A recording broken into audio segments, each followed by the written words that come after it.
In this series, Triumph Brazil opened the doors to me in a way that no one else could. And they give me the keys to this Tiger 1200 for 24 hours.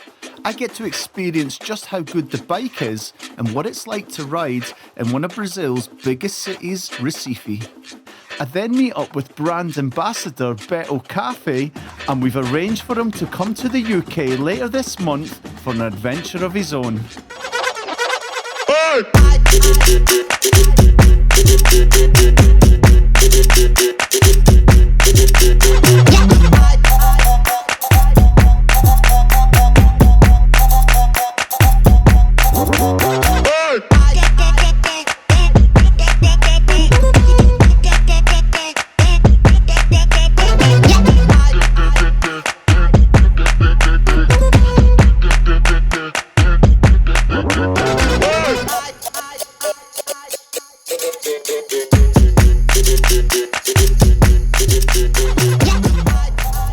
Okay, let's have a quick look at what it's like to ride in Brazil.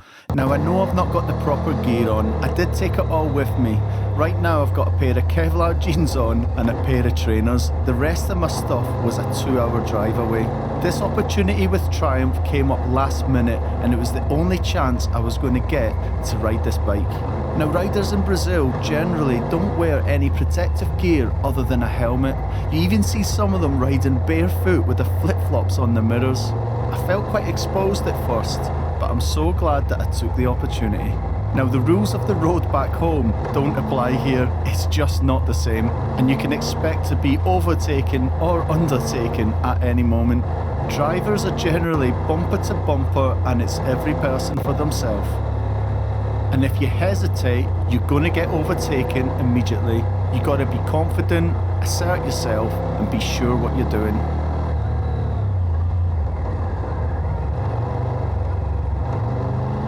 Now, here's a good example of how some of the road layouts are different. To get over to the other side, they have these return roads, and instead of a junction, it just sweeps round and merges into the next one. There's no lights, there's no road markings, and there's no giveaway. It's first come, first served, and you don't want to stop unless you really have to. Now, right now, there's not too many bikes around me, but there's far more bikes here than back home. And sometimes they're driving around in packs of 10 or 20, and they're continually lane splitting between all the cars. So the best thing to do is to keep up with the flow of bikes as safely as possible. Now, since I was going to be in Brazil for 6 weeks, I wanted to get a bike for the full time, but I just couldn't get one. It was a case of either them not being available, or the ones that were available didn't want to hire them to me because I wasn't a Brazilian resident. So after days of trying, I was just about to give up, and then I came across the Triumph website. And I thought to myself, why not go and see if they're willing to help? And when I looked at the map, I could see that all the other dealerships were next door to each other on the same stretch of road. So let's go and have a look and see what they've got to say. Kawasaki and Royal Enfield were first on the road. Lovely looking bikes. They just didn't have anything to give me. They invited me along to a bike meet later that night, and it was really great to meet some new people. But there was no bike, and it left me more determined than ever. BMW were not even interested. In fact, they told me I wasn't allowed to film the bikes in the dealership without permission from head office. And last but not least was the one that I came to see, the mighty Triumph. And I gotta tell you, as soon as I walked in the dealership, the atmosphere, the friendliness and the vibe in the place was second to none. They were even playing Led Zeppelin over the speakers.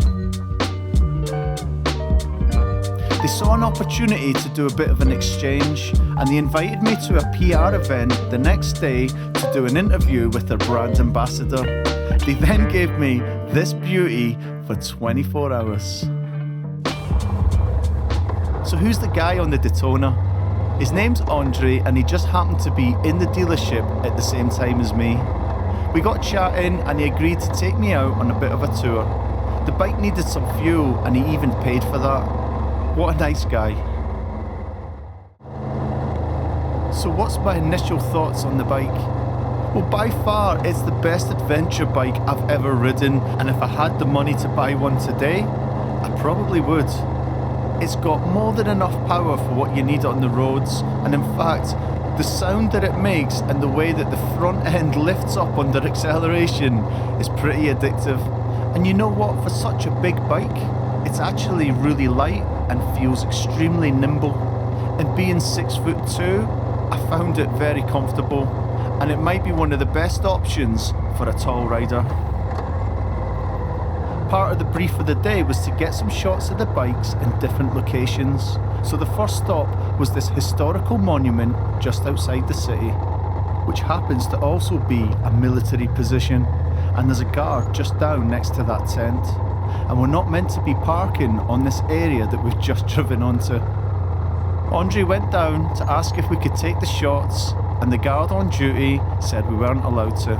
But lucky for me, Andre's actually serving in the army, so we parked the bikes up in the designated area while he made a call to see if we could get permission.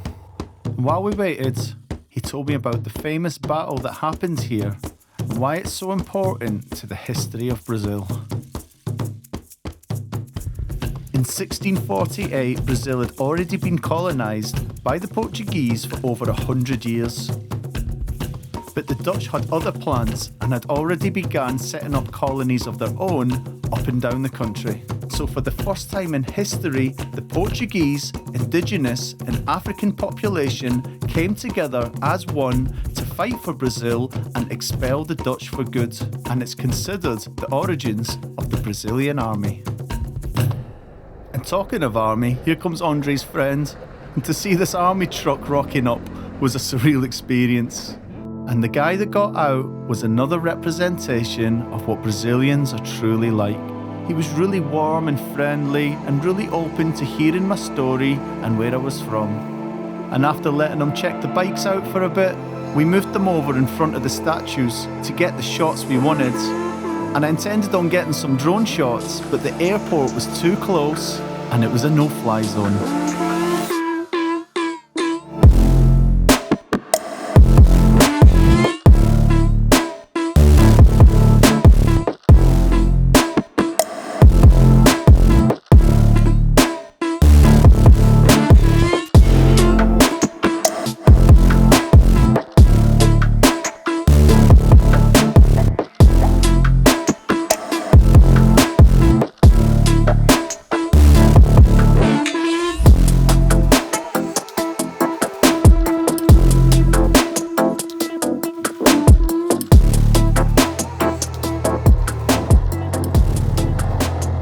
And it's here where the Tiger really came to life for me.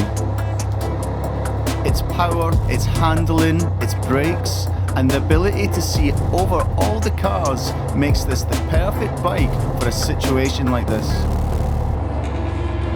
We're making our way over to the other side of the city. On one side we've got the sea, and on the left hand side we've got skyscrapers for as far as the eye can see. There's meant to be 3 lanes here, but as you can see there's not a lot of road markings and all the cars are travelling in random lanes at random speeds.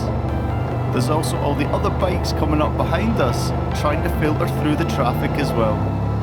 So sit back, enjoy the ride, and let's get to the other side of the city.